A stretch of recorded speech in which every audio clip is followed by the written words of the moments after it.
저도 요거를 제안을 해봤지만 이미 마음을 굳힌 상태였죠. 결국 저의 첫 역전세 상황을 맞이한 것입니다. 안녕하세요, 부자촌생입니다. 이 채널에서는 경제적, 시간적, 정서적 자유를 얻기까지의 과정을 공유하고 있습니다. 오늘은 일요일이고요. 지금 현재 일산에 나와 있습니다. 제가 이렇게 일산에 온 이유는 아마 제가 2주 전에 영상을 올렸을 텐데요. 그 당시 이제 전세 입자를 구하기 위해서 물건을 내놓았었는데 오늘 이제 전세 입자를 결국 구해서 계약서를 방금 쓰고 왔습니다. 사실은 제가 이제 직장을 가지고 1년 만에 시작한 제 인생의 첫 부동산 투자, 가진 돈이 없어서 소액으로 시작한 부동산 투자, 지금 생각해보면 리스크 관리가 아쉬웠던 부동산 투자, 그 부동산 투자를 시작한 지 어느덧 2년을 앞두고 있습니다. 전세 만기 기한이 다가온다는 것을 보고 알 수 있죠. 첫 부동산 투자 전세 만기가 9월 말 만기이기 때문이죠. 시간이 참 빠른 것 같습니다. 저는 솔직히 첫 아파트를 투자한 곳에 살고 계시는 임차인분께서 2년보다 더 오래 사실 줄 알았습니다. 4, 5살 정도의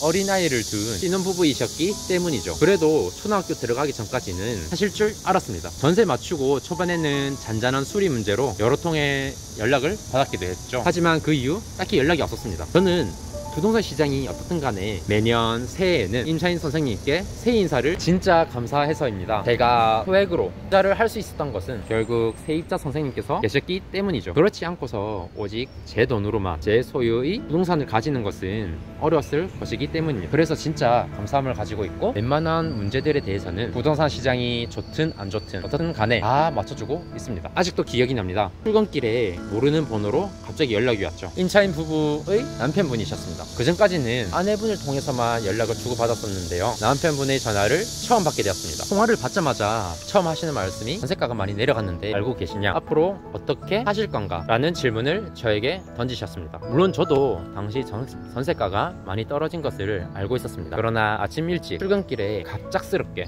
전화를 받아서 저도 솔직히 당황했죠. 당시 전세 사기가 한창 이슈였고 전세 만기도 가까워지고 있었기 때문에 걱정이 많이 되었을 것입니다. 우선 제가 할 수 있는 말을 했습니다. 요즘 여러가지 이슈로 걱정 많으신 것 저도 이해한다. 걱정 마시라. 전세가 다 알고 있고 대비하고 있다고 말이죠. 그리고 혹시 전세 만기 때 나가실 건지 여쭤봤습니다. 임차인분께서는 아직 고민 중이라고만 대답을 하고 그렇게 통화를 마쳤습니다. 그 이후로도 여러 차례 전화가 오셨습니다. 그래도 그 전까지 임차인 선생님과 사이가 좋았기 때문에 3개월 전에 나가기로 했다고 미리 말씀해 주셨습니다. 저도 요거를 제안을 해봤지만 이미 마음을 굳힌 상태였죠. 결국 저의 첫 역전세 상황을 맞이한 것입니다. 기존 세입자분과 전세 연장을 하면 여러모로 편합니다. 요거를 제안을 받아 주시는 것이 제일 베스트였지만 그게 아니더라도 기존 세입자와 여러모로 협상할 수 있는 카드가 많기 때문이죠. 하지만 신규 세입자와 전세를 새로 맞추면 협상 카드가 별로 없습니다. 결국은 현 시세대로 전세를 다시 맞추어야 하죠. 더 이상 제가 할 수 있는 것이 없었습니다. 저는 전세 만기 3달이 남은 시점에서 우선 한 달 동안은 나름의 시간적 여유가 있으니 제일 비싸게 전세를 내놓았습니다. 물론 이 가격은 부동산 사장님께서도 나갈 것 같은 전세가에서 1000만 원 정도 더 비싼 금액이었습니다. 그러나 제 입장에서는 당연히 전세가를 높게 맞추는 것이 좋습니다. 매도할 때도 편하고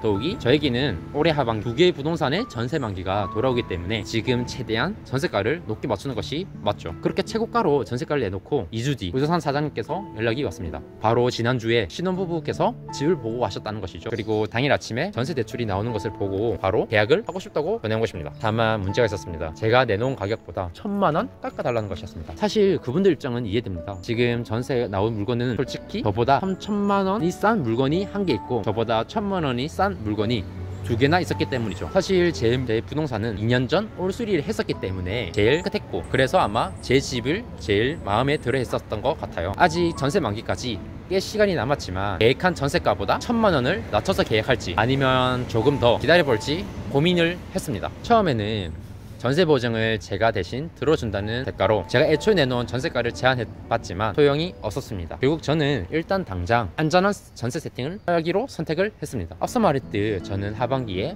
지방 아파트 한 채, 인천 빌라 한 채, 2개의 전세 만기가 도래하기 때문입니다. 첫 전세 만기부터 꼬이면 당연히 뒤로 갈수록 제가 조급해질 수밖에 없다고 생각했습니다. 비록 제가 생각한 전세가에 세팅을 하지는 못했지만 안전하게 처리한 것을 위안으로 삼고자 했습니다. 더구나 아이가 없는 신혼부부이셨기 때문에 나쁘지 않은 선택지라고 생각했습니다. 지금 욕심 부릴 수도 있지만 그 욕심으로 인해서 다음 세팅에 영향을 미치고 싶지 않았습니다. 그렇게 저의 첫 부동산 투자 저희 첫 역전세는 오늘 전세 계약서를 쓰면서 해결이 되었습니다. 전세가가 많으면서 과거를 돌이켜 생각해보면 2년여 전 첫 부동산 투자를 할 때 부동산 시장은 타올랐습니다. 지역을 가리지 않았고 전국적으로 올랐죠. 매매 전세 가릴 것 없이 다 같이 올랐습니다. 그러나 세상은 한쪽으로만 가지 않았습니다. 곧이어 급격한 하락을 겪었죠. 사실 더 무서운 것은 거래 자체가 되지 않았습니다. 부동산 시장이 멈춘 것 같았죠. 짧은 부동산 투자를 경험이지만 저는 폭등장,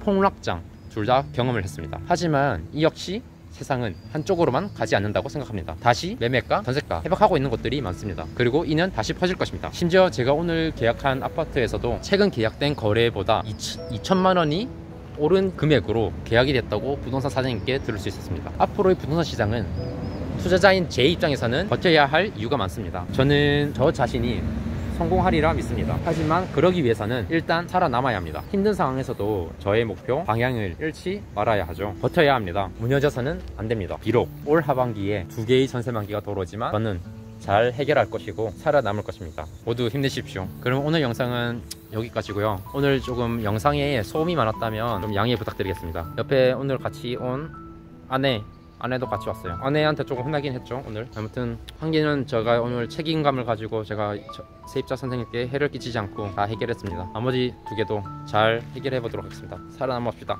그러면 다음 영상에서 또 찾아뵙겠습니다. 이상 부자 초년생이었습니다. 네, 다음 영상에서 뵙겠습니다.